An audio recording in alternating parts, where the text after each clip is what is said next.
우리 지난 주일날 설교 마지막 부분에 마태복음 25장에 나오는 달란트 비유를 봤죠. 오늘 나오는 이 포도원 품꾼의 비유가 그 달란트 비유와 같이 짝을 지어서 보면 좋겠다 싶어서 오늘 말씀을 가져왔습니다.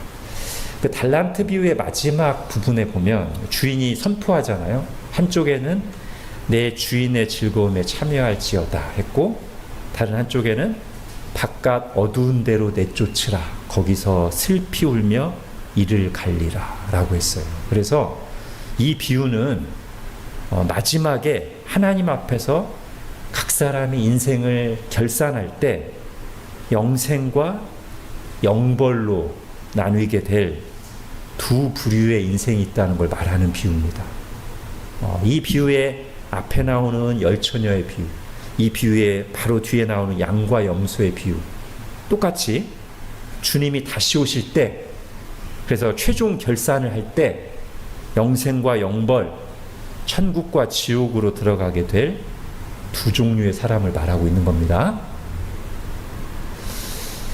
자, 우리가 잘 알고 있듯이 영생과 영벌, 다른 말로 하면 천국에 들어가느냐 지옥에 들어가느냐를 결정하는 건 뭐죠?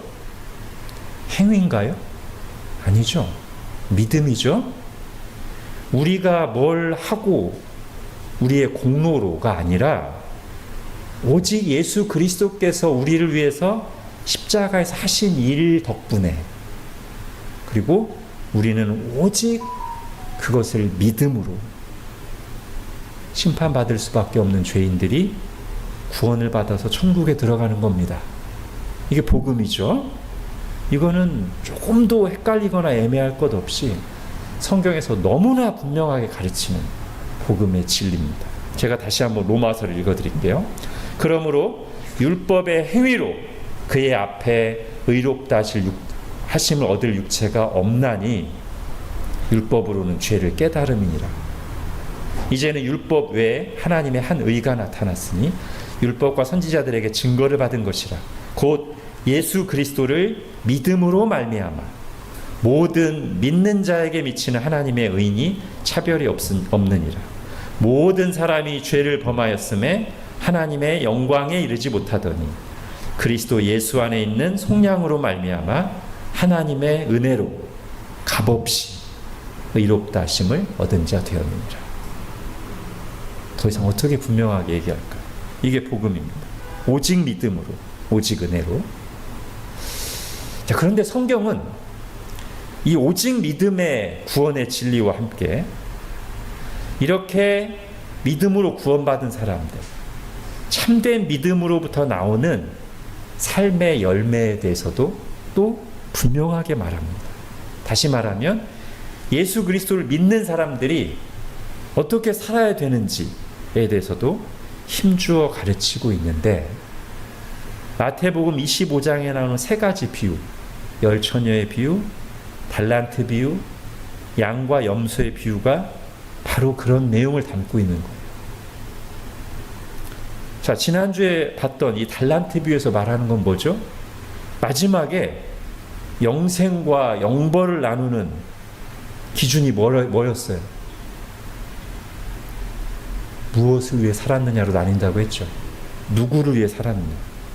즉 하나님께 받은 나의 삶, 나의 시간과 재능과 물질을 하나님 나라를 위해, 하나님의 영광을 위해 산 사람에게는 칭찬과 영원한 상이 주어질 것이고, 그 모든 하나님께 받은 것을 오직 평생 자기 자신만을 위해서, 자기 만족만을 위해서 살았던 사람은 책망과 함께 영원한 벌을 받는다는 내용이에요. 그러면 요거를 복음과 연관시키면, 믿음으로 구원받는다는 진리와 연관시키면 조화롭게 어떤 결론이 나오겠어요? 예수 그리스도를 정말로 믿고 거듭난 사람은 삶의 목적과 방향이 바뀌게 돼 있다는 거예요. 비록 우리 삶이 완전하지 못하고 늘 경건하지는 못하다 할지라도 성령님께서 우리를 거듭나게 하셔서 우리가 예수 그리스도를 믿고 구원받게 하실 때 우리 속에 근본적인 변화가 일어나는데, 그것은 이전까지는 하나님을 전혀 의식하지 못한 채, 하나님에 대한 감각 없이 자신을 세상의 중심으로 알고, 그러니까 자기 자신만을 위해서 살던 인생이었는데, 이제 거듭날 때, 우리 영혼을 구원하실 때 나를 창조하시고 구원하신 하나님에 대한 눈이 뜨여서 이제는 하나님과의 관계 속에서 내가 누구이며 무엇을 위해 살아야 되는지를 발견하고, 비록 연약할지라도 기본적인 인생의 목적과 방향이 하나님 영광을 위해서, 하나님 나라를 위해서 살게 된다는 거예요. 여러분, 이 말씀은 신자들로 하여금 자신의 믿음과 현재 삶을 돌아보게 하는 강력한 메시지입니다. 교회 다닌다고 다 구원 얻는 믿음을 가진 것도 아니며, 야고보서가 지적한 대로 행함이 없는 믿음은 죽은 것이니라 라는 사실을 일깨우면서, 과연 내가 예수님 믿는다고 하는데 무엇을 위해 살고 있는지, 내가 진짜 믿음이 있는지 두렵고 떨림으로 살피게 하는 말씀이라는 거죠. 여러분, 오늘 비유도 신자들로 하여금 자신의 믿음을 돌아보도록 주어진 말씀인데, 다만 초점이 좀 다릅니다. 달란트 비유가 영생과 영벌, 천국과 지옥, 다른 말로 하면 참 신자와 그렇지 않은 자들을 나누는 말씀이었다면요, 오늘 포도원 품꾼의 비유는 그게 아니고 모든 신자들을 위해서 향해서 주어진 말씀이고요, 은혜 받은 신자의 마땅한 태도가 뭔가를 말하려는 비유입니다. 이 비유는 베드로의 이런 질문에 대한 답으로 주어진 거죠. 27절 보십시오. 19장 27절. 베드로가 어떤 질문을 합니까? 보소서, 우리가 모든 것을 버리고 주를 따라싸운데 그런즉 우리가 무엇을 얻으리까? 예수님께서 이 질문에 대해서 답변을 해주시는데 두 단계로 답변을 하십니다. 먼저 28절은 베드로를 포함해서 사도로 특별한 부르심을 받은 이 12사도들에게 주실 상에 대해서 말씀하시는 거예요. 예수께서 이르시되 내가 진실로 너희에게 이르노니 세상이 새롭게 되어 인자가 자기 영광의 보좌에 앉을 때 나를 따르는 너희도 12 보좌에 앉아 이스라엘 12지파를 심판하리라. 그러니까 이거는 모두에게 주시는 말씀이 아닙니다. 12사도에게만 주시는 특별한 말씀이에요. 그리고 이어서 모든 참된 신자들이 받을 상에 대해서도 말씀하시는데 그게 29절입니다. 또 내 이름을 위하여 집이나 형제나 자매나 부모나 자식이나 전토를 벌인 자마다, 이거는 12사도들에게만 해당되는 게 아니고요, 이렇게 참된 신자로 사는 자마다 여러 배를 받고 또 영생을 상속하리라. 이 말씀에서 우리는 참된 믿음이 뭔가를 다시 한번 생각합니다. 참된 믿음은 내 이름을 위하여, 즉 예수 그리스도의 이름을 위하여, 그분을 내가 사랑의 첫 순위, 최고 우선순위로 두기 때문에 그 예수 그리스도를 믿고 따르기 위해서라면 기꺼이 내가 소중하게 여기는 것들, 집이든 가족이든 땅이든 이런 것들도 얼마든지 포기할 수 있는 사람들이 참 신자며, 주님께서는 이렇게 참되게 예수님을 믿고 사랑하고 따르는 자들에게 이 땅에서도 그들의 하나님의 뜻 가운데, 주권 가운데 그들의 헌신과 수고에 대해서 갚아주실 것이고, 무엇보다도 모든 신자에게 약속된 가장 확실하고도 최고의 상은 영생이고 하나님 나라라고 주님께서 말씀하시는 겁니다. 자, 여기까지 일단 답이 됐어요. 근데 예수님의 대답이 여기서 그치지 않고요, 하나 더 나옵니다. 왜냐하면 27절에 나오는 베드로의 질문 속에 담긴 베드로의 잘못된 마음, 이 질문을 하는 잘못된 동기를 예수님이 캐치하셨어요. 사실 이거는 베드로뿐만 아니라 많은 신자들이 오해할 수 있는, 품을 수 있는 마음인데, 주님께서 그 생각을 교정해 주시기 위해서 이 대답 말미에 이런 말씀을 덧붙이시면서 비유를 들려주십니다. 30절 그러나 먼저 된 자로서 나중되고 나중된 자로서 먼저 될 자가 많으니라. 이 말씀을 덧붙이셔요. 그러면서 이 말씀을 이제 한 비유 이야기를 통해서 해설을 해주십니다. 자, 포도원 품꾼의 비유는 제가 저만 해도 이 말씀을 몇 번 전했고요. 익히 잘 아시기 때문에 최대한 간단하게 설명하면서 오늘 전하고자 하는 주제에 집중하려고 합니다. 여러분, 이 주인이 하는 일을 먼저 잘 보십시오. 이 포도원 주인이 일할 품꾼을 얻으려고 고용시장에 갔어요. 정확한 시간 안 나오지만 그 이후에 시간 텀을 볼 때 3시간 텀으로 쭉 이어지잖아요. 아침 6시에 갔을 겁니다. 그리고 언제 일이 끝나냐면 저녁 6시에 끝나네요. 지금 여기 나온 대로 하면. 그러니까 아침 6시부터 저녁 6시까지 12시간 일하고 일당을 받는 구조인 것 같아요.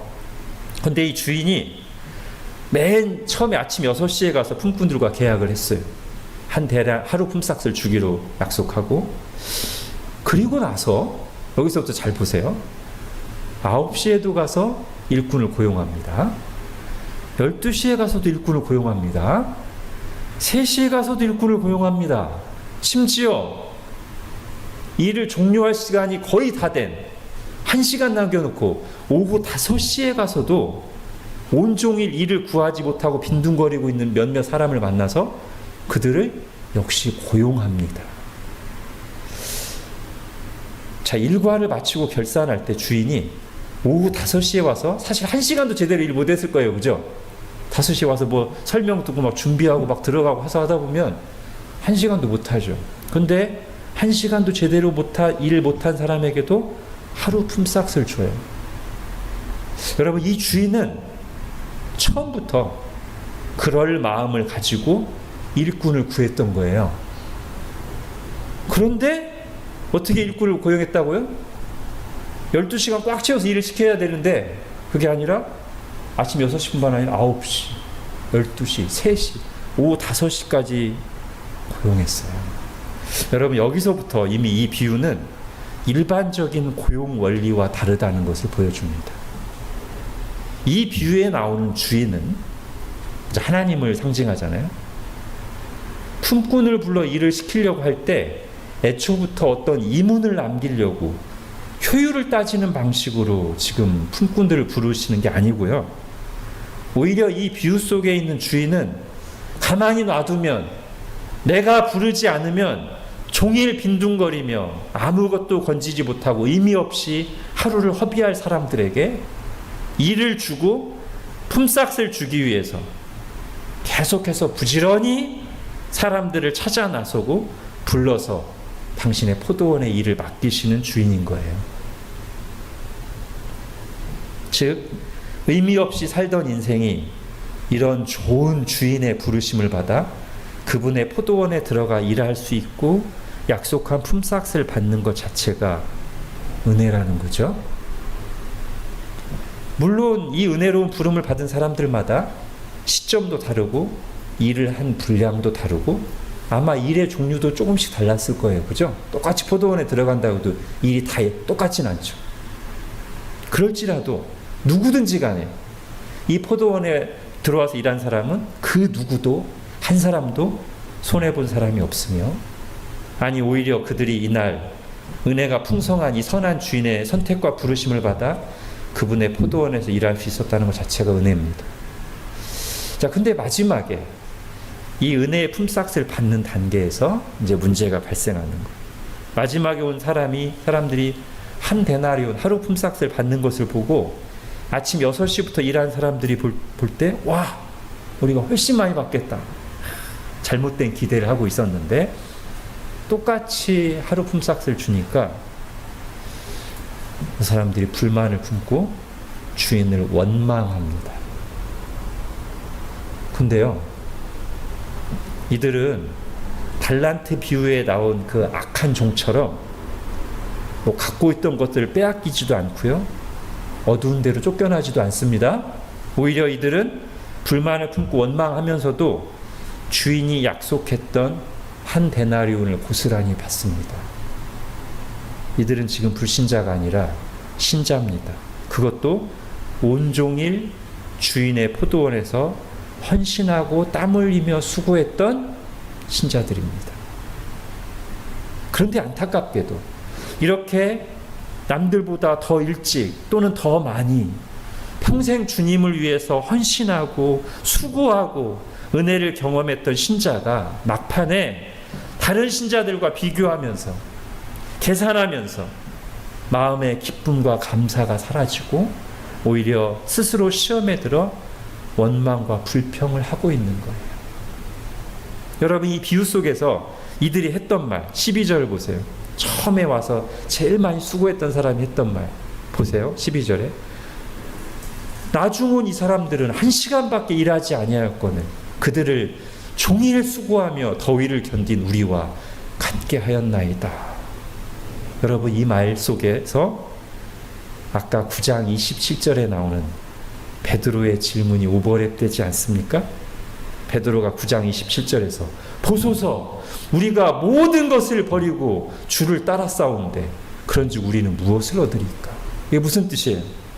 주님, 우리는 이렇게 남들보다 더 특별하게 더 헌신하고 수고했으니까 당연히 뭔가 더 특별하고 많은 보답을 해주실 거죠?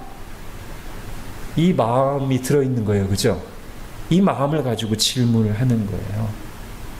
베드로뿐 아니라 적지 않은 신자들, 특히 수고하고 헌신했던 사람들이 자칫 빠질 수 있는 잘못된 생각이. 주님께서는 이 포도원 품꾼의 비유를 통해서 이 부분을 바로잡으시려는 거예요. 너희가 나를 만나서 내 포도원에 들어와서 일할 수 있었던 것 자체가 은혜라는 걸 알아라. 그리고 모든 신자들은 하나님께서 부르실 때 약속하신 충분한 은혜를 다 받았다.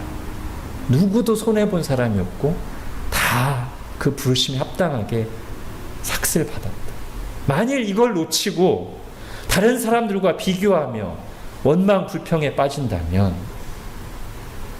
먼저 부름받고 수고하는 그 복된 삶을 살았으면서도 정작 주님의 은혜를 깨닫지 못하고 마음에 기쁨과 감사가 사라져서 오히려 나중에 믿고 그래서 믿은 시간도 적게 수고했을지라도 구원의 은혜를 알고 감사와 기쁨으로 사는 사람들보다 못한 그런 안타까운 모습이 되지 않겠느냐. 이런 의미에서 먼저 된 자로서 나중되고 나중된 자로서 먼저 될 자가 많으니라 말씀하시는 거예요. 저와 여러분 어떻습니까? 하나님께서 나를 자격 없는 나를 구원하시고 하나님의 백성 삼으시고 하나님의 포도원에 일꾼으로 불러주신 것 자체를 정말 은혜로 알고 감사하고 있는가? 하나님 나라를 위해 일할 수 있고 쓰임받는 것 자체를 정말 은혜로 알고 감사하고 있는가? 그래야 됩니다. 그렇지 않고 주님을 위해, 교회를 위해, 하나님 나라를 위해 그렇게 아름답게 헌신하고 수고하고 나서 나중에 어떤 모습 때문에 사람들과 비교하고 계산기 두드리면서 원망과 불평에 빠진다면 기껏 받은 은혜와 자신이 평생 주님께 드린 헌신까지 퇴색하게 만들고 우리 주님의 마음을 아프게 하는 사람들이 될 거란 말이죠. 비유 속에서 주님이 말씀하십니다. 14절 보십시오. 같이 읽겠습니다. 시작. 내 것이나 가지고 가라. 나중 온 이 사람에게 너와 같이 주는 것이 내 뜻이니라. 여러분, 여기서 내 것이나 가지고 가라. 이게 마치 책망조로 들릴 수 있지만 어떻게 보면 오늘 전체 문맥을 생각하면 이 말씀이 바로 본문의 주제와도 같은 교훈을 담고 있어요.